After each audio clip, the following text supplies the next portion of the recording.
इस वीडियो में हम वो सारे स्टॉक्स डिस्कस करेंगे जो एक बिगिनर के लिए, एक नए इन्वेस्टर के लिए जिसको मार्केट सीखना है, ज़्यादा पता नहीं है स्टॉक मार्केट के बारे में, कैसे स्टॉक फाइंड आउट करते हैं वगैरह वगैरह, तो उनके लिए ये लिस्ट ऑफ स्टॉक्स हैं जो हम लोग यहाँ पे डिस्कस करेंगे। ये स्टॉक्स कंपेयर टू दूसरे जो स्टॉक्स अवेलेबल हैं उनके कंपैरिजन में सेफ हैं। ओके, ज़्यादा सेफ हैं, ज़्यादा सिक्योर हैं फॉर सम फंडामेंटल रीजंस। तो वो हम लोग यहाँ पे डिस्कस करेंगे। बहुत ज़्यादा एक एक स्टॉक पे हम लोग बात नहीं करेंगे जैसे मैं हर वीडियो में करता हूँ, क्योंकि हम लोग अराउंड 60+ स्टॉक्स के नाम यहाँ पे देखने वाले हैं। ऐसा वीडियो मैं दोबारा शायद ही बनाऊंगा, तो जितने भी नए इन्वेस्टर्स हैं वो इसे कंसिडर करना चाहो तो कर सकते हो। और जो भी आपके साथ में आपके साथी या रिश्तेदार जो भी शेयर मार्केट में अच्छे सेफ स्टॉक्स की लिस्ट जानना चाहते हो वो ये वीडियो देख सकते हैं। तो पहला नाम आपने देख ही लिया होगा, नेस्ले इंडिया। इसके प्रोडक्ट्स वगैरह भी आप सभी बहुत अच्छे से जानते हो। तो पहला स्टॉक यही है जिसका मार्केट कैप देख सकते हो बहुत ही बड़ा है, बहुत ही ज़्यादा।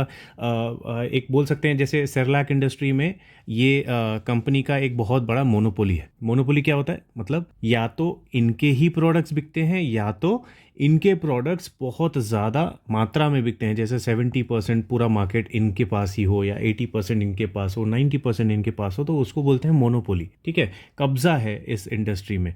तो वैसी कंपनी नेस्ले है। अब यहाँ पे मैं लेवल्स वगैरह नहीं बताऊंगा, जैसे हर वीडियो में मैं अपने लेवल्स बताता हूँ, क्योंकि फिर वीडियो बहुत ज़्यादा लंबा हो जाएगा। ओके, तो इसमें से किसी भी स्टॉक में अगर आपको इंटरेस्ट है तो आप उसका नाम कमेंट सेक्शन में लिख सकते हो, और अगली वीडियो में हम लोग उनको थोड़ा ज़्यादा इन डेप्थ लेवल्स वगैरह के साथ में डिस्कस करेंगे। तो नेस्ले में पेट्रोस की स्कोर देख सकते हैं, ये बताता है फिनेंशियल्स कंपनी के।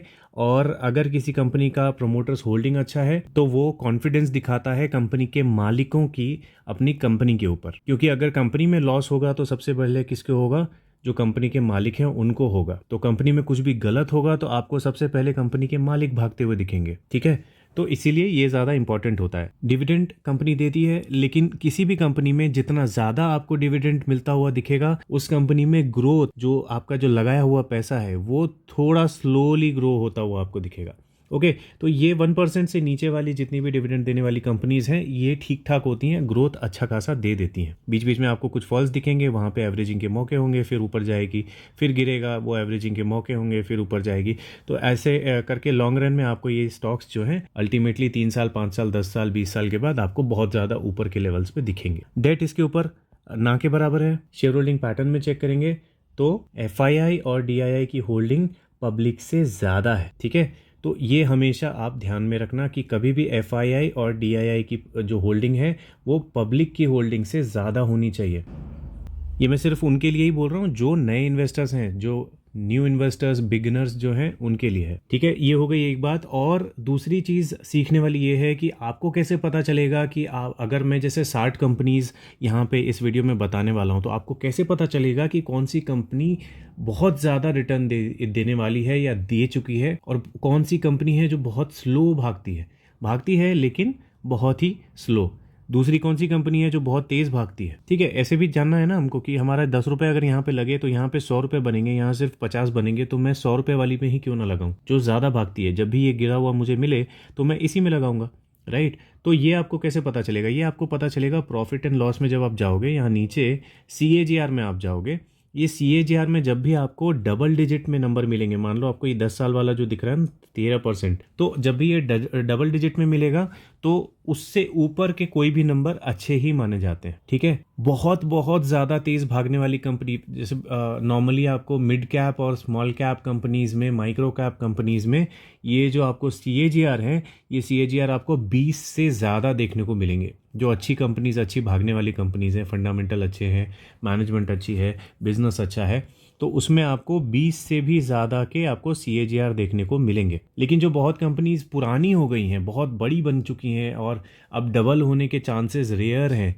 तो वैसी कंपनीज में आपको इस तरह के ग्रोथ दिखाई देंगे। ठीक है, तो ये कंपनीज सेफ इसलिए होती हैं नए इन्वेस्टर्स के लिए क्योंकि ये थोड़ा ही सही लेकिन पैसा बना के ज़रूर देती है, पैसे को बिगाड़ती बहुत ही कम है, ठीक है, इसीलिए सेफ माना जाता है। तो आप स्टॉक मार्केट को सीखने में 1 साल 2 साल 3 साल जो भी दोगे, उस ड्यूरेशन में जो आप स्टॉक्स चूज करोगे वो ये सेफ स्टॉक्स हो सकते हैं। लेकिन अगर आपको बहुत ज़्यादा इन्वेस्टमेंट नहीं करना है, 2 3 5 ही स्टॉक्स लेने हैं, तो आप कोशिश करो जिनके CAGR ज़्यादा हो, उनमें ज़्यादा आप चांसेस ढूंढने की कोशिश करो। दूसरा स्टॉक है PNG hygiene and health care limited, PGHH इसका शॉर्ट फॉर्म है। अब इस तरह के स्टॉक्स भी आपको देखने को मिलेंगे जिनका एक स्टॉक का प्राइस है 15,625 रुपए, ठीक है। तो अब इसमें देखिए डिविडेंड कितना मिल रहा है, 1.23%। तो इसमें आपको जो है ग्रोथ बहुत ज़्यादा एक्सपेक्ट नहीं करके चलना है, लेकिन सेफ है ये स्टॉक। अगर आपकी कैपेबिलिटी है, आपका बजट इतना है पर स्टॉक लेने का, तो आप ले सकते हो स्टॉक। आप देखो ये चीज़ सीख लो, जो भी नए लोग हैं ना, वो ये चीज़ याद रखना, ज़्यादातर जो मार्केट में आते हैं वो गलती ये करते हैं, 10 रुपए के, 20 रुपए के, 5 रुपए के, 100 रुपए के, 50 रुपए के, इस तरह के वैल्यू वाले स्टॉक्स ढूंढते हो आप, ठीक है। ये बहुत बड़ी गलती है, बहुत बड़ी गलती है। देखो आपका स्टॉक का प्राइस 10 रुपए हो या 1,000 रुपए हो एक स्टॉक का, जब ये ग्रो होगा तो आपको प्रॉफिट उतना ही देगा, क्योंकि आप इसमें भी पैसा लगाओगे तो वही 10,000 लगाओगे, और इसमें भी पैसा लगाओगे तो वही 10,000 लगाओगे। लेकिन आपको ये सोचना है कि ये स्टॉक सिर्फ 10 रुपए का ही क्यों है अभी तक, और ये स्टॉक 1,000 रुपए का क्यों हो गया अभी तक, क्योंकि लोगों ने इस स्टॉक को पसंद किया है किसी रीज़न से, राइट। और ये स्टॉक 10 रुपए का सिर्फ इसलिए है क्योंकि लोगों ने इसे कम पसंद किया है किसी रीज़न से। तो ये 10,000 रुपए जो आपको एक स्टॉक में लगाने हैं, आप अगर ये 10 रुपए वाले में लगाओगे और ये सेम स्पीड में भागेगा तो भी आप 10,000 में 10,000 ही कमाओगे, राइट। मैं एक एग्जांपल बस ले रहा हूँ। तो 10,000 में आप 10,000 कमाओगे इस 10 रुपए वाले स्टॉक में, लेकिन ज़्यादा चांसेस पैसे के डबल होने के इस वाले में है, जो महंगा स्टॉक है ना, इस वाले में, क्योंकि ये ज़्यादा सेफ है, इस पे लोगों का ऑलरेडी भरोसा ज़्यादा है, इसीलिए प्राइस इसका जो है ऊपर है, ओके। तो प्रॉफिट आप 10 रुपए वाले में भी उतना बनाओगे और 1,000 रुपए वाले में भी उतना ही बनाओगे, क्योंकि ये परसेंटेज से भागता है, ये रुपीज में नहीं भागता, ये परसेंटेज में भागता है। आज कितना भागा 1%, कल कितना भागा 1%, आज कितना गिरा 1%, ठीक है। तो परसेंटेज में जब ये गिरता है तो 10 रुपए वाला 1% भागे या 1,000 रुपए वाला 1% भागे, उससे कोई फर्क नहीं पड़ता। बहुत बड़ी गलती आप लोग करते हो, अब हमने भी की है, इसलिए मैं आपको बता रहा हूँ कि कभी भी ये मत सोचना कि अरे ये वाला स्टॉक तो मुझे 15,000 का एक ही स्टॉक मिलेगा और दूसरा वाला स्टॉक मुझे 15,000 का 100 स्टॉक मिल जाएगा तो वो वाला लूंगा। देखने में 100 स्टॉक बहुत अच्छे लगेंगे, जब आपको उसमें लॉस होने लगेंगे ना, और ये वाला जब भाग रहा होगा, तब आपको रियलाइज होगा कि आपने क्या गलती की, ठीक है। अब चलिए इस स्टॉक में देख लेते हैं। इसके भी देखिए फंडामेंटल्स अच्छे हैं, प्रोमोटर्स की होल्डिंग अच्छी है, रिटर्न आप देख सकते हैं बहुत ही ज़्यादा ज़बरदस्त रिटर्न इसके दिखाई दे रहे हैं। अब इसके इन्वेस्टर में आके चेक करेंगे तो यहाँ पे भी आपको दिखेगा FII-DII की होल्डिंग जो है पब्लिक से ज़्यादा है, प्रोमोटर तो कॉन्फिडेंट है ही। बात करेंगे CAGR की, तो ये भी 10 साल का तो ठीक दिखा रहा, लेकिन 5 साल 3 साल का डबल डिजिट में नहीं है, मतलब इसकी भी जो ग्रोथ है वो स्लो है। मैक्सिमम टाइम का चार्ट देखेंगे तो आपको शानदार दिखेगा, लेकिन ये ग्रोथ स्पीड जो है ये कम है। अगर इसी में आप कोई दूसरी कंपनी लगा दो जो मिड कैप है, वैसी कंपनी अगर आप कंपेयर करो, जो कि आप गूगल में कर सकते हो, 2 चार्ट को कंपेयर कर सकते हो, तो वहाँ पे आप किसी भी मिड कैप कंपनी, अच्छी मिड कैप कंपनी को अगर कंपेयर करोगे तो वो आपको इस तरह से स्पीड में भागता हुआ दिखेगा, तब आपको लगेगा अरे ये तो बहुत नीचे है। अभी सिर्फ इसी का चार्ट देखने पे ऐसा लग रहा है कि अरे वाह क्या भागा है ना। लेकिन आप ध्यान से अगर देखोगे तो ये देखो जनवरी 2021, ये दिसंबर 2020 के आसपास का प्राइस है, तो इस प्राइस से अभी भी स्टॉक कितना डबल भी नहीं हुआ है, 10,000 का 20,000 भी नहीं हुआ है ना। जबकि दूसरी कंपनीज कितना कितना भाग गई हैं। लेकिन उन कंपनीज में रिस्क ज़्यादा होता है उन लोगों के लिए जो स्टॉक मार्केट को अच्छे से नहीं समझते, वो लोग हाई लेवल पे एंटर कर जाते हैं, न्यूज़ वगैरह देखते हैं और हाई लेवल पे एंटर कर जाते हैं, फिर बाद में उनको लॉस होता है तो फिर निकल जाते हैं, जैसे ही निकलते हैं फिर वो स्टॉक भागने लग जाता है। तो इस तरह से क्या होता है, स्टॉक मार्केट को सीखना ज़रूरी है पहले। तो सीखने के टाइम पे जो आप पैसे रखे हुए हो उसको कहाँ इन्वेस्ट करोगे, इस तरह के सेफ स्टॉक्स में इन्वेस्ट करोगे। तीसरा स्टॉक है कोलगेट पाल्मोलिव। इसके बारे में भी ज़्यादा बताने की जरूरत नहीं है, ये भी एक डेट फ्री कंपनी है, कर्जा नहीं है इसके ऊपर, फाइनेंशियल्स बहुत अच्छे हैं, डिविडेंड ज़्यादा देती है। तो आइडिया अब तक तो आपको लग गया होगा, डिविडेंड ज़्यादा देती है तो ग्रोथ कम देती होगी, राइट। अब इन्वेस्टर्स में आके चेक करेंगे तो यहाँ पे भी आपको FII और DII की होल्डिंग बहुत अच्छी दिखाई देगी, पब्लिक से ज़्यादा दिखाई देगी। और PNG इसके प्रॉफिट एंड लॉस में आके चेक करेंगे तो इसके CAGR बाकी जो हमने अभी कंपनीज देखी उनसे बेटर है। ओके, तो ये ज़्यादा अच्छी कंपनी हुई कंपेयर टू उन सारी कंपनीज से रिटर्न के मामले में। इसके भी चार्ट को अगर आप देखोगे तो ये देखिए रीज़न क्या था इसका रिटर्न ज़्यादा देने का, वो था कि ये भाग तो वैसे ही रही थी जैसे ये नेस्ले और जो अभी हमने देखा PG हाइजीन, वो वैसे ही भाग रहा था, लेकिन यहाँ के बाद इसमें एक तेज़ी आई। ये तेज़ी का रीज़न मुझे पता है, आप न्यूज़ में जाके अपनी रिसर्च करो, सीखने आए हो ना तो सीखो कि ये यहाँ से क्यों भागा था। ये एक न्यूज़ थी जिसकी वजह से ये भागा था, कुछ डील वगैरह है, देखो आप जाके। ओके, न्यूज़ में थोड़ा रिसर्च करो कि इस टाइम ड्यूरेशन में क्या हुआ था जिसकी वजह से ये स्टॉक ऐसे भागा। अब ये ऐसे भागा तो क्या ये ऐसे ही गिरेगा? हो सकता है ऐसे ही गिरे और इसी लाइन में आके फिर वापस यहाँ से फिर वैसे वैसे जैसे ये जिस स्पीड में जाता था, जिस वेवलेंथ में जाता था, वैसे ही वेवलेंथ में जाए। ऐसा पॉसिबल है, ऐसा होगा ये ज़रूरी नहीं है, ठीक है। सीखने वाली चीज़ें, बहुत सारी चीज़ें होती है जो मार्केट में लोग हर चीज़ नहीं सिखा सकते आपको, तो ये चीज़ें आपको करके सीखनी पड़ेंगी। मैथ्स होता है ना, मैथ्स जैसा मैथ्स ना आप याद नहीं कर सकते, मैथ्स को बनाना पड़ता है, लिखना पड़ता है, तब आपको वो समझ में आता है। वैसे ही स्टॉक मार्केट भी होता है, आप करोगे ना तब समझोगे। तो ये भी सेफ स्टॉक है, इसमें सब कुछ हमने देख लिया। ओके, चलते हैं अगले स्टॉक पे। अब देखिए अगला स्टॉक है ESAB India. Okay, ESAB India दूसरे अभी तक जो हमने 3 स्टॉक्स देखे उनसे अलग क्यों है? क्योंकि इसका मार्केट कैप उतना बड़ा नहीं है। उन सारे स्टॉक्स का मार्केट कैप जो है कई कई लाखों का, बहुत बड़े बड़े मतलब मार्केट कैप्स थे उनके। तो इसका जो है उतना बड़ा मार्केट कैप नहीं है, लेकिन ये भी कोई बहुत छोटी कंपनी नहीं है। ओके, इसमें भी प्रमोटर्स बहुत कॉन्फिडेंट है, फाइनेंशियल्स अच्छे हैं, डिविडेंड ज़्यादा देती है कंपनी और डेट फ्री है। ये डेट फ्री होना बहुत अच्छी बात होती है, बहुत बड़ा कॉन्फिडेंस दे देती है कि कंपनी एटलीस्ट कर्जे की वजह से नहीं डूबेगी। ओके, अब इसके अगर इन्वेस्टर्स में जाके चेक करेंगे तो यहाँ पे भी हमको जो एक वेरीफाई करना था कि FII DII की टोटल की होल्डिंग पब्लिक से ज़्यादा है नहीं, तो वो है। ओके, तो यहाँ पे ये पास हो गया। बाकी अगर इसका CAGR आके चेक करेंगे तो देखिए मैंने क्या बोला था, जब भी कंपनी छोटी होगी तो उनके CAGR बेटर होंगे, ठीक है। तो ये हमको क्या दिख रहा है? बेटर दिखाई दे रहा है, वे बेटर, बहुत ज़्यादा अच्छा दिखाई दे रहा है। तो छोटी कंपनीज में होता यही है कि जैसे ये कंपनीज भागती हैं गिरती भी वैसे ही हैं, थोड़ी ज़्यादा गिरती हैं। ओके, तो ये अगर आप मान लो, आप चलो करके ही देख लो, आप एक बार ना हम लोग करके देखते हैं। अब ये ESAB इंडिया है, इसको मैं कंपेयर करके दिखाता हूँ आपको नेस्ले के साथ। चलिए, ये मैंने चार्ट आपके लिए ऑन कर दिया। अब यहाँ पे हम लोग देख रहे हैं 3 मंथ्स का चार्ट, अब देखेंगे 6 मंथ्स का, फिर ईयर ऑन का, फिर 1 ईयर का, 5 ईयर का और मैक्सिमम टाइम का। जब से ये मैक्सिमम टाइम का चार्ट हम लोग जब देखेंगे तब ये वहीं से दिखाएगा जहाँ से ये दोनों कंपनीज मार्केट में थी। ओके, अब देखिए 3 मंथ्स का हम लोग देख रहे हैं, इसमें क्या दिख रहा है? ये जो लाल वाला आपको दिखाई दे रहा है ये है ESAB इंडिया। ओके, और परसेंटेज आपको यहाँ पे दिखाई देंगे कि कितना परसेंट ये ऊपर या नीचे था। तो 3 महीने के ड्यूरेशन में नेस्ले ज़्यादा गिरा है, ESAB कम गिरा है। 6 महीने के ड्यूरेशन में ESAB देखिए ग्रीन में है, जो रेड वाला है वो ग्रीन में है। क्यों? वो साइडवेज चल रहा है, लेकिन नेस्ले नीचे गया है। अब 1 ईयर अगर करके देखेंगे तो इसमें भी लगभग सेम पोजीशंस पे ही है। यहाँ पे एक डिफरेंस था जहाँ पे नेस्ले ऊपर था, ESAB नीचे था, लेकिन अभी मामला बार बार चेंज होते रहता है। अब इसे 5 साल का करके देखेंगे तब आपको रियलिटी समझ में आएगी कि लॉन्ग रन होल्ड करने का क्या डिफरेंस होता है। यहाँ देखिए सिर्फ 50%, पैसा डबल भी नहीं हुआ, और यहाँ पे कितना हो गया? लगभग 400 होने जा रहा है, लगभग 400% होने जा रहा है गाइस। ये डिफरेंस होता है, ठीक है। अब ये मैक्सिमम करके अगर देखेंगे तो आपको अलग दिखेगा।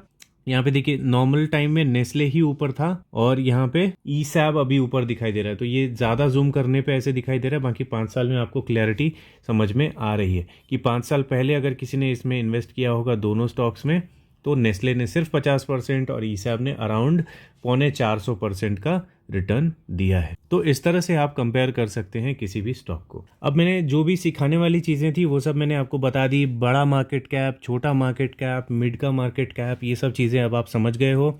डेट फ्री कंपनी होती है तो ज़्यादा अच्छी होती है, ये भी समझ गए हो।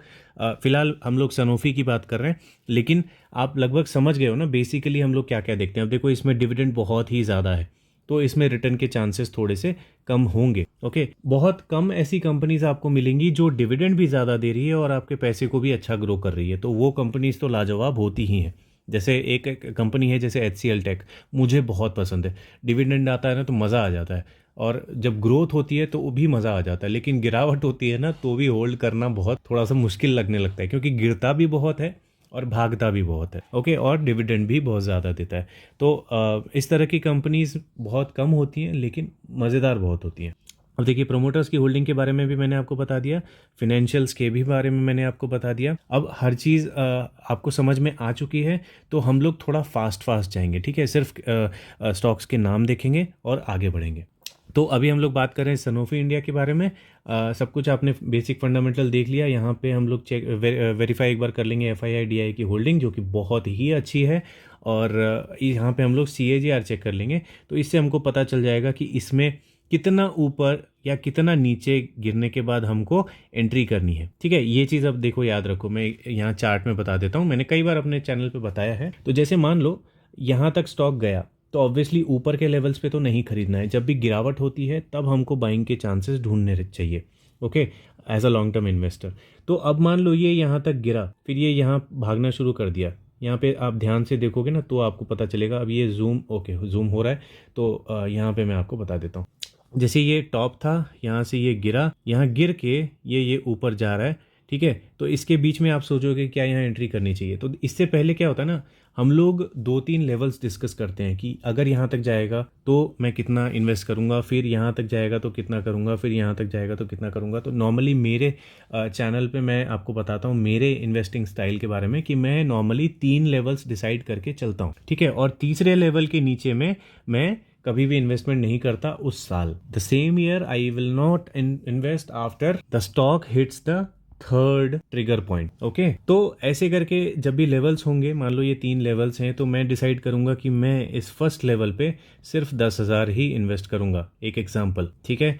फिर दूसरे लेवल पे अगर स्टॉक चला जाता है तो मैं यहाँ पे 15,000 इन्वेस्ट करूंगा, और तीसरे पे अगर चला जाता है तो मैं यहाँ पे 30,000 इन्वेस्ट करूंगा, ठीक है? अपॉर्चुनिटी समझ के। लेकिन इस सिचुएशन को हम लोग कब डील करते हैं, कब इस तरह से हम लोग एक्शन लेते हैं, जब स्टॉक के बारे में बहुत अच्छे से पता हो, स्टॉक का काम क्या है वो हमको अच्छे से पता हो, मार्केट में उसके प्रोडक्ट को या उसकी सर्विसेज को मैं समझ सकता हूँ, ठीक है? मुझे दिखाई देता है वो, तब मैं इसमें इस तरह से मल्टीपल टाइम पे गिरते हुए स्टॉक में रिस्क लूंगा। अदरवाइज गिरते हुए स्टॉक में रिस्क लेना बहुत डेंजरस हो सकता है, ठीक है? लेकिन ये आपको कॉन्फिडेंस क्या देते हैं, ये जैसे इन्वेस्टर्स में आके इसके प्रमोटर अगर नहीं छोड़ के जा रहे हैं, FII-DI छोड़ के नहीं जा रहे, तो ये आपको कॉन्फिडेंस देता है कि मार्केट में अगर गिरावट हो रही है तो इसका रीज़न टेम्पररी है, परमानेंट नहीं है, ठीक है? कुछ दिन ही चलेगा ये गिरावट, उसके बाद ऊपर जाएगा। जब तक आपको FII-DI और प्रमोटर कॉन्फिडेंट दिखाई दें तब तक आपको कॉन्फिडेंस लूज नहीं करना है, ठीक है? तो जो भी था अब हमने बता दिया। अब फास्ट थोड़ा चलते हैं, स्टॉक्स के नाम खाली देखते हैं। चलिए, तो 6th कंपनी है TCS। इसके बारे में ज़्यादा बताने की ज़रूरत नहीं है। मार्केट कैप देख सकते हैं, 14,62,000 करोड़ के आसपास का मार्केट कैप है। प्रोमोटर्स होल्डिंग, डिविडेंड, फिनेंशियल्स अच्छे हैं, डेट फ्री कंपनी है, FII-DI की ज़बरदस्त होल्डिंग है, CAGR अच्छे हैं, ठीक ठाक हैं, आई मीन बहुत भयंकर नहीं है लेकिन अच्छे हैं, ठीक ठाक है। नेक्स्ट है कोल इंडिया। इनकी भी मोनोपोली है, किसमें आप कमेंट सेक्शन में लिख के बता सकते हो। अपनी रिसर्च करो और लिख के बताना। जो एक्सपीरियंस वाले हैं उनको लिखने की ज़रूरत नहीं है, जो बिगिनर है ना, नए इन्वेस्टर हैं, सीख रहे हैं, तो वो करो ये सब, ठीक है? रिसर्च करने की आदत डालो ताकि आपको दूसरों के दिए हुए लेवल्स पे इन्वेस्ट ना करना पड़े, खुद से लेवल्स ढूंढना सीख जाओ आप, ठीक है? तो इसमें क्या चीज़ की मोनोपोली है वो आप देख के बताना। और इसका भी देखेंगे तो प्रोमोटर्स होल्डिंग अच्छी है, प्योटर्स की स्कोर अच्छा है। हाँ गाइज, एक चीज़ जो मैंने नहीं बोली, प्लेज परसेंटेज देखना मत भूलना कभी भी। प्लेज परसेंटेज क्या होता है, जो ये प्रोमोटर की होल्डिंग है ना, इसमें से कितना गिरवी रखा हुआ है कंपनी के मालिक ने, वो देखना भी इम्पॉर्टेंट होता है। अगर 5% से ज़्यादा की प्लेजिंग की हुई है प्रमोटर ने, तो उस स्टॉक से बिगिनर्स को तो एटलीस्ट दूर रहना चाहिए, ठीक है? ये एक चीज़ छूट गई थी तो ये भी मैंने बता दिया। आप शेयर होल्डिंग पैटर्न देख लिया हमने। CAGR बहुत अच्छे दिखाई दे रहे हैं। तो कोल इंडिया के CAGR अभी तक में बहुत अच्छे दिखाई दिए हैं कंपेयर टू दूसरे स्टॉक्स। तो ऐसा कैसे हुआ है यहाँ पे देखेंगे हम लोग। तो देखिए, पहले ये स्टॉक अच्छा नहीं था, अभी रिसेंटली ये अच्छा हो गया है, ओके? कोविड के बाद से ये स्टॉक जो है अच्छा हो गया है, अब ये वापस से फॉल दिखाई दे रहा है। तो इस तरह के स्टॉक्स में जिसमें पहले गिरावट हो चुकी है, ऐसे स्टॉक से आप चाहो तो दूर रह सकते हो, या फिर जब आप इसमें अगर मान लो ऐसे उठते हुए मार्केट में अगर मान लो आप एंटर कर लेते हो और स्टॉक बहुत ज़्यादा भाग जाता है, तो बहुत एक बड़ी गिरावट आए अगर किसी बुरी न्यूज़ की वजह से जो कि इसके बिजनेस को अफेक्ट कर सकती है, या फिर इसमें आपको मतलब ऐसा लगे कि शायद लॉन्ग रन तक आपको इसमें प्रॉफिट नहीं दिखाई देगा, तो आप इसमें से एग्जिट कर जाओ, नो प्रॉब्लम। आप एग्जिट कर सकते हो। अगर आप बहुत नीचे में एंटर कर चुके हो तो यहाँ पे ऑब्वियसली आपको मान लो यहाँ 300% का अगर प्रॉफिट हो रहा था तो यहाँ 200% का होगा, थोड़ा सा दुख होगा, लेकिन प्रॉफिट इज प्रॉफिट बॉस, चाहे वो 200% का हो, 300% का हो या 10% का हो, प्रॉफिट में निकलो ज़्यादा अच्छा है। लॉस में निकलोगे तो गड़बड़ है। तो इसलिए लॉस में निकलने का क्या चांस होता है कि अब ये भाग रहा था भाग रहा था भाग रहा था, यहाँ तक आप सोचते रहे सोचते रहे सोचते रहे, फिर यहाँ पे जाके आपको ज़्यादा इसमें लालच आ गया, यहीं पे आपने एंटर कर लिया, तो अब निकलोगे कब? ये तो गिरना शुरू हो गया, तो ऑलरेडी आप लॉस में आ चुके हो। तो इसीलिए टॉप में एंटर करने से बचना चाहिए, ठीक है। कभी भी फॉल दिखे तो एंटर करने से थोड़ा टाइम मिल जाता है। मार्केट में कभी भी मंदी आती है, कुछ आती है, तो उसमें सही टाइम पे निकलने में ईजी होता है, थोड़े बहुत प्रॉफिट के साथ या फिर नेग्लिजिबल लॉस के साथ। पूछोगे मेरे बारे में तो मैं पर्सनली अपने पोर्टफोलियो में इस तरह के टेक्निकल वाले, जो इस तरह की हिस्ट्री वाले स्टॉक्स जो है मैं ऐड नहीं करता हूँ। मुझे ऐसा नहीं है कि ये स्टॉक्स बुरे हैं, ठीक है, स्टॉक्स अच्छा है, लेकिन जब भी हिस्ट्री इसकी अच्छी नहीं है तो मैं थोड़ा उससे दूर रहता हूँ, क्योंकि मुझे ऐसा पर्सनली फील होता है कि आगे जाके भी ये स्टॉक कभी मुझे इस तरह का टाइम दिखा सकता है। और ये छोटा मोटा इशू नहीं है। देखो आप 2013, 14, 15, 17, 19, 21, तो कई कई साल, मतलब बहुत टाइम लग जाता है बॉस। तो इतना सब्र किसी में नहीं है अपने पोर्टफोलियो में एक स्टॉक को ऐसे गिरते हुए कंटिन्यूसली देखने का, ठीक है। तो इसीलिए मैं इस तरह की हिस्ट्री वाले स्टॉक से थोड़ा दूर रहता हूँ। अब ये यहाँ से डबल हो जाए, ट्रिपल हो जाए, 10 गुना हो सकता है, लेकिन जो मेरा स्टाइल है वो मेरा स्टाइल है। आप अपने स्टाइल को देखो, अपने स्टाइल को बनाओ। अगली कंपनी है जिलेट इंडिया। तो देखो जितने भी कंपनीज आप सुन रहे होंगे ना, ईसाब इंडिया खाली छोड़ के, बाकी सारी कंपनीज आपको ऐसा लगेगा कि आप तो यूज़ कर रहे हो, आप तो जानते हो इसके बारे में। तो ऐसी ही कंपनीज आपको दिखेंगी जो बहुत बड़ी बड़ी हो रखी हैं, ठीक है। तो कंपेयर टू वो कंपनीज ये कोई बहुत ज़्यादा बड़ी नहीं हुई है, लेकिन हाँ इसमें प्रमोटर्स की जो होल्डिंग है वो मैक्सिमम है। मैक्सिमम क्या होता है? मैक्सिमम देखिए 75% होता है मैक्सिमम।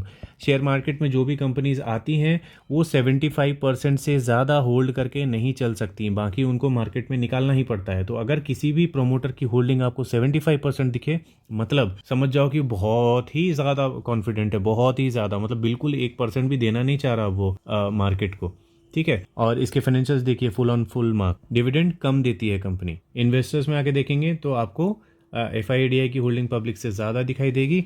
और यहाँ पे CAGR आके चेक करेंगे तो 1 साल का बहुत अच्छा है, मतलब 1 साल में इसने अच्छा परफॉर्म किया है ज़्यादा कंपेयर टू पुराने टाइम में।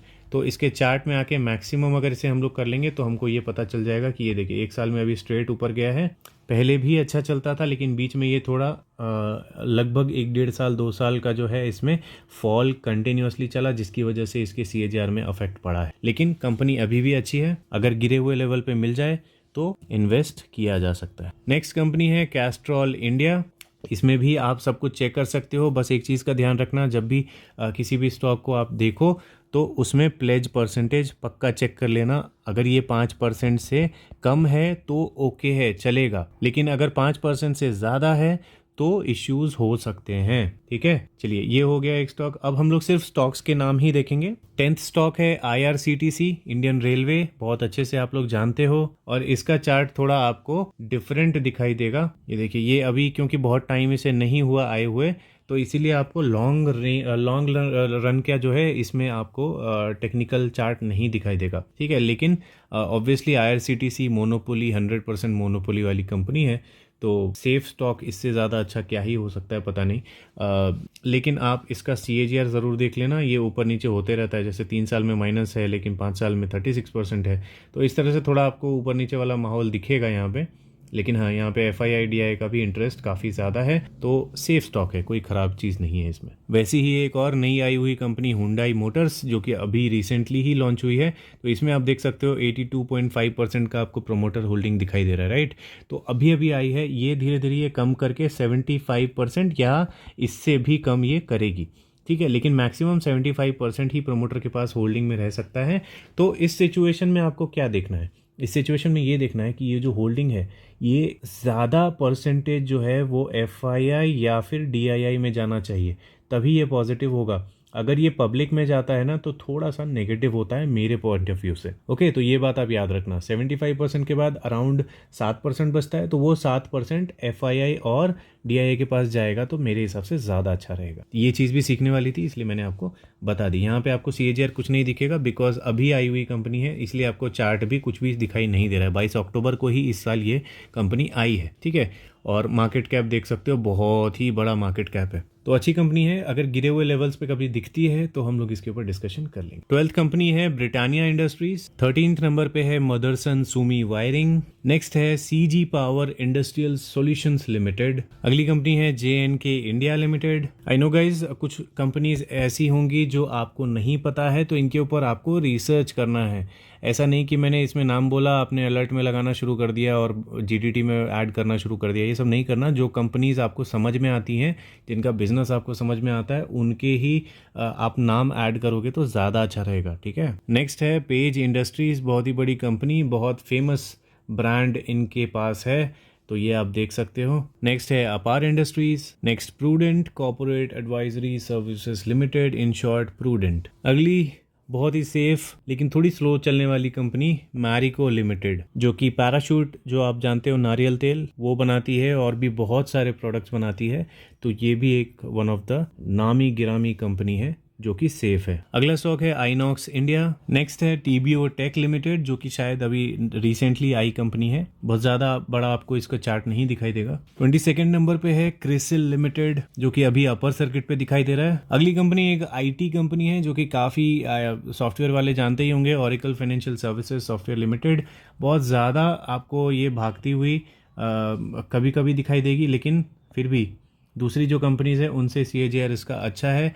चार्ट अगर इसका चेक करेंगे तो आपको रिसेंटली ही खाली तेज भागता हुआ, अदरवाइज देखिए पहले तो ये नॉर्मल ही चलता था, ठीक है। तो अभी रिसेंट टाइम में ही इसमें बहुत खतरनाक तेजी आई है। रीज़न आप लोग जाके न्यूज़ वगैरह में चेक कर सकते हो, लेकिन इन्वेस्टर्स में आके देखेंगे तो अच्छा है कंपनी। मैक्सिमम प्रमोटर के पास है और पब्लिक के पास बहुत कम स्टेक है, ठीक है। तो FII DI के पास ज़्यादा है। नेक्स्ट है केसर इंडिया लिमिटेड, हर किसी का favourite HAL Hindustan aeronautics limited. ये भी एक मोनोपोली वाली कंपनी है, आप देख लेना अच्छे से, रिसर्च करना इसके ऊपर। कभी भी गिरावट में मिले तो इसमें एंट्री की जा सकती है। मेरे पोर्टफोलियो की जान नेटवेब टेक्नोलॉजीज, जिसे मैंने 750 में एंट्री की थी, ठीक है। इसके बहुत अच्छे लेवल, मतलब उससे अच्छे लेवल हो नहीं सकते। इतना अच्छे बॉटम पे मैंने 750 के बॉटम पे मैंने इसमें एंट्री की थी और अभी प्राइस देख सकते हो, ठीक है। तो इस तरह की मैं बात कर रहा था, जब आपको बहुत अच्छे बॉटम पे एंट्री मिल जाती है ना, तो छोटी मोटी गिरावट उसमें कुछ भी आपको पैनिक नहीं करती है। थोड़ा भी इसमें कुछ ख़राब न्यूज़ आएगा, मेरे पास निकलने का बहुत इनफ टाइम रहेगा, ठीक है। तो इस तरह से अच्छी एंट्री करनी है, अच्छे लेवल्स पे करनी है। अगली कंपनी KPIT टेक्नोलॉजीज लिमिटेड, बहुत ही प्यारी कंपनी, बहुत अच्छा पोर्टफोलियो में ये परसेंटेज मतलब प्रॉफिट बना के मुझे दे रहा है, और काफ़ी सारे इन्वेस्टर्स को बहुत ही अच्छा प्रॉफिट बना के इसने दिया है, तो ये भी ऐड किया जा सकता है अपने ट्रैकर में। नेक्स्ट है त्रिवेणी टर्बाइन लिमिटेड, SDFC AMC, महानगर गैस लिमिटेड। इसके बारे में आप अगर देखो, अलग अलग पॉइंट ऑफ व्यू हो सकता है। अगर आप इसे इग्नोर करना चाहो तो कर सकते हो। बहुत सारे लोग जो सोचते हैं कि EV की वजह से गैस इंडस्ट्री ये हो जाएगी वो हो जाएगी, वैसा मुझे पर्सनली तो नहीं लगता है इतना कुछ अफेक्ट होगा, लेकिन आपको अगर लगता है तो आप इसे इग्नोर करके चल सकते हो। लेकिन इसमें भी अगर आप देखोगे तो बहुत बड़ा स्टेक FII DI के पास है, ठीक है। और देखोगे तो यहाँ पे स्टेक बढ़ा ही है, कम नहीं हुआ है FII का, ठीक है। तो ध्यान से जो भी करोगे तो मार्केट को कॉपी करके मत करना, अपना कॉमन सेंस यूज करके करना। नेक्स्ट कंपनी है Cello World Limited, Nippon Life, CPCL जिसे बोलते हैं Chennai Petroleum Corporation Limited, Cummins India, Aditya AMC, Bharat Electronics Limited BEL भी इसे बोलते हैं, Bayer Crop Science Limited, NIIT Learning Systems Limited, Bajaj Auto Limited, बहुत ही बड़ी IT company LTTS, Solar Industries India Limited, इसके ऊपर स्पेशल ध्यान दे सकते हो। नेक्स्ट है अदानी पावर लिमिटेड। तो आज के दिन आप प्रेशर देख सकते हो सारे ही अदानी के स्टॉक्स में, लेकिन फिर भी इसका नाम इग्नोर नहीं किया जा सकता। प्रोमोटर के पास मैक्सिमम स्टेक है, फिनेंशियल्स बहुत स्ट्रांग है। अदानी अपने लोन वगैरह के लिए ज़्यादा जाना जाता है, लेकिन इसके ऊपर देखोगे तो लोन भी बहुत ज़्यादा नहीं है, जो भी लोन है वो भी ये कम करते हुए दिखाई दे रहे हैं। हाँ, लेकिन प्रमोटर के पास जो स्टेक है उस पे कर्जा ज़रूर लिया हुआ है, लेकिन वो भी लिमिटेड है। मैंने बोला था 5% से अगर ज़्यादा हो तो टेंशन वाली बात होती है, लेकिन यहाँ पे एक नेग्लिजिबल परसेंटेज दिया हुआ है गिरवी में, और प्लस इन्वेस्टर्स में आके देखोगे तो FII और DII के पास भी अच्छा खासा स्टेक है जो कि पब्लिक से ज़्यादा है। तो हमारे लिए ये थोड़ा सा पॉजिटिव ही है। अब CAGR भी देखोगे तो बहुत ज़्यादा अट्रैक्टिव दिखाई देगा, लेकिन ऑब्वियसली जो इसके बीच बीच में न्यूज़ वगैरह आते रहते हैं उसकी वजह से यहाँ पे फॉल, फिर उसके बाद रिकवरी हुई, फिर वापस से फॉल, तो ये सब आपको देखने को अदानी के स्टॉक में तो मिलेगा ही, है ना। तो रिस्की वाले जो बिगिनर्स हैं, जो स्टार्टिंग में ही रिस्क लेना चाहते हैं, वो इस तरह के स्टॉक को देखना चाहो तो देख सकते हो, जिसमें डेट बहुत ज़्यादा ना हो, प्रमोटर्स कॉन्फिडेंट हो और फिनेंशियल्स वगैरह अच्छे हो। जो भी हमने यहाँ पे डिस्कस किया, इस तरह के चीज़ें आप देख सकते हो। नेक्स्ट है Bharat Petroleum Corporation, eClerx Services Limited, Voltamp Transformers, स्पेशल ध्यान देने वाली company Polycab India, LTI Mindtree, Eicher Motors. जितने भी बुलेट लवर्स हैं और सोचते हैं कि बुलेट की कंपनी और यहाँ से बहुत ज़्यादा पैसा बनाने वाली है, तो वो इस स्टॉक को कंसिडर कर सकते हैं। Safari Industries, NMDC, PN Gadgil jewellers limited, Manyavar जो आप कुर्ते पजामे वगैरह जो खरीदते हो शादी वगैरह के लिए, शेरवानी जो खरीदते हो वो वाली कंपनी है ये, वेदांत फैशन,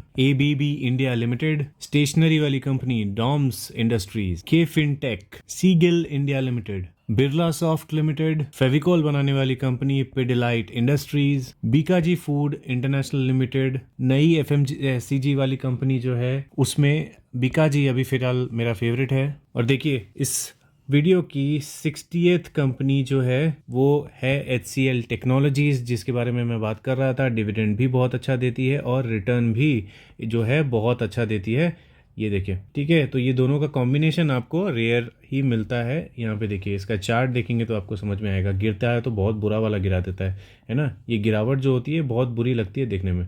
तो वैसे ही अभी तो फिलहाल ये भाग रहा है, लेकिन कभी भी गिरेगा तो गिरेगा इसी तरीके से। तो ये इसका ये नेचर है। तो गिरावट में इसको थोड़ा पेशेंटली होल्ड करना रहता है। 61 नंबर पे है प्राज इंडस्ट्रीज, 62 नंबर पे है परसिस्टेंट सिस्टम्स लिमिटेड, बहुत ही अच्छी कंपनी, 63 नंबर पे है SKF इंडिया लिमिटेड, और इस वीडियो का लास्ट स्टॉक और 64th नंबर का स्टॉक है डिक्सन टेक्नोलॉजीज इंडिया लिमिटेड, जो कि मेरे पोर्टफोलियो का बहुत one of the best return देने वाला कंपनी है। क्यों है? क्योंकि इस पे जब मार्केट पूरा नेगेटिव हो रखा था, यहाँ पे इस पॉइंट पे पूरा नेगेटिव हो रखा था मार्केट, यूट्यूब पे हर कोई इसके बारे में या तो वीडियो नहीं बनाता था या तो इससे बचने के लिए बोलता था। न्यूज़ चैनल पे सब इससे बचने के लिए बोलते थे, आर्टिकल्स में इसके बारे में नेगेटिव आता था, लेकिन फिर भी मुझे इसके फंडामेंटल्स और टेक्निकल्स स्ट्रॉन्ग लग रहे थे। बहुत सारी रीजंस थे जो मैंने उस टाइम में वीडियो में भी और अपने टेलीग्राम वगैरह पे भी शेयर किया था, और मैंने इसमें बहुत अच्छी क्वांटिटी के साथ यहाँ पे एंटर किया था। और देख सकते हो कि कहाँ मेरा ये 2000 समथिंग का प्राइस था और अभी देखिए 16,000 टच करने वाला है। तो गाइज, अच्छा बॉटम ढूंढना बहुत ज़रूरी है और इस तरह से स्टॉक मार्केट सीखना है तो थोड़ा टाइम देना पड़ेगा। स्टॉक मार्केट में छोटे छोटे अमाउंट में ही सही एंटर करो, एंटर करके देखो कि कैसा आपका स्टॉक ऊपर जा रहा है, नीचे जा रहा है, किस वजह से जा रहा है, आपने क्या सोचा तो क्या हुआ, क्यों हुआ। हर चीज़ सोचो और धीरे धीरे देखो। आप 6 महीने 1 साल में कुछ सीखोगे, ठीक है, फिर उसको नई चीज़ जो आपने सीखी उसको इम्प्लीमेंट करो, फिर थोड़ा और टाइम दो। लेकिन ऐसे मत सोचो कि आपने किसी स्टॉक में लगाया, अचानक से आपको बहुत अच्छा रिटर्न आ गया तो अपने आप को महारथी मत समझो, ठीक है। जब तक आपको दिमाग आपका खुद का ना बोले कि आपने कुछ ऐसा ढूंढ लिया है जो फूल प्रूफ है, उसमें कुछ नहीं आपको नेगेटिव दिख रहा, कुछ भी चांस नहीं दिख रहा कि मार्केट गिरेगा, तो आपको बहुत बड़ा लॉस हो जाएगा, ठीक है। बैक टेस्टिंग होती है, बैक टेस्टिंग करो। जो भी आपके टेक्निकल्स, जो भी आपका ट्रिक है, बहुत सारी तरीके होते हैं मार्केट में। लोग बहुत सारे इंडिकेटर्स यूज़ कर लेते हैं, उतनी ज़रूरत नहीं होती है। 2 3 4 5 इंडिकेटर्स में अपना हाथ ना स्ट्रॉन्ग करो। कोई भी इंडिकेटर ख़राब नहीं होता, हर इंडिकेटर अच्छा होता है, बस उसको देखना सही से आना चाहिए। नॉर्मल तरीके से तो हर कोई देख लेता है, लेकिन उस इंडिकेटर की बारीकियों को समझने के लिए आपको मार्केट में टाइम देना पड़ेगा, ठीक है। ऐसा मत सोचो कि दूसरे को कुछ अलग ही चमत्कार आता है। चमत्कार किसी को नहीं आता है, सबने टाइम दिया है। आप भी टाइम दोगे, धीरे धीरे पेशेंटली और छोटे छोटे अमाउंट के साथ, ताकि लॉस भी हो तो आपको दर्द ना हो, आपकी फाइनेंशियल कंडीशन सही रहे, ठीक है। तो ये सारी सजेशंस किसको थी? जो नए इन्वेस्टर्स मार्केट में आए हैं या आना चाहते हैं। आप इन्वेस्ट करो या ना करो, लेकिन ये जो स्टॉक्स मैंने बताए आपको, 64 स्टॉक्स बताए गाइस, कोई नहीं बताएगा। कोई भी नहीं बताएगा। अगर कोई बता रहा है तो मुझे बताना, मैं उसको फॉलो करूँगा पक्का। ठीक है, तो ये 64 स्टॉक्स जो मैंने आपको बताए, आप इनको अपने ट्रैकर में रखो। देखो कैसे ये कंपनीज आज के बाद 6 मंथ के बाद देखोगे, 1 साल के बाद देखोगे, छोटा ही सही लेकिन ऑल टुगेदर ना आपको रिटर्न बना के दे रही होंगी। यही इनकी हिस्ट्री रही है और यही इनका फ्यूचर रहने के चांसेस भी ज़्यादा है। चेंजेस कब आ सकते हैं इसमें? जब आपको यहाँ से या तो प्रमोटर या तो FII DII हैवी अमाउंट में अगर भागते हुए दिखे तो आपको चेंजेस दिखाई दे सकते हैं इस तरह की कंपनीज में, या फिर अगर इनके प्रॉफिट्स में बहुत ही ह्यूज अनबिलीवेबल अगर डिक्लाइन आया तो आपको कुछ अनयूजुअल दिखाई दे सकता है। तो ये सारी चीज़ें तो आपको ओपनली पता चल जाएंगी, राइट? अगर आप 5, 6, 10 स्टॉक में अगर इन्वेस्टेड हो तो इनको फॉलो करना कोई बहुत टफ चीज़ नहीं है। टफ उनके लिए होता है जिनके पास 20, 30, 50, 100 कंपनीज होती हैं पोर्टफोलियो में, उनके लिए टफ होता है। ठीक है, तो आप बिगनर हो तो सीखने पे ज़्यादा ध्यान दो, कमाने पे बाद में ध्यान देना, अभी फ़िलहाल सीखो। और पैसे बहुत ज़्यादा हैं, इन्वेस्ट करना ही चाह रहे हो तो मैंने आपको लिस्ट दे दी है। जब भी आपको कभी ये नीचे लेवल पे मिले तो न्यूज़, फंडामेंटल, टेक्निकल हर चीज़ चेक करने के बाद, सपोर्ट, रेजिस्टेंस हर चीज़ चेक करने के बाद, अपने एनालिस्ट से डिस्कशन करने के बाद इन्वेस्टमेंट करना चाहो तो कर सकते हो। I wish you all the best. मिलते हैं अगली वीडियो में।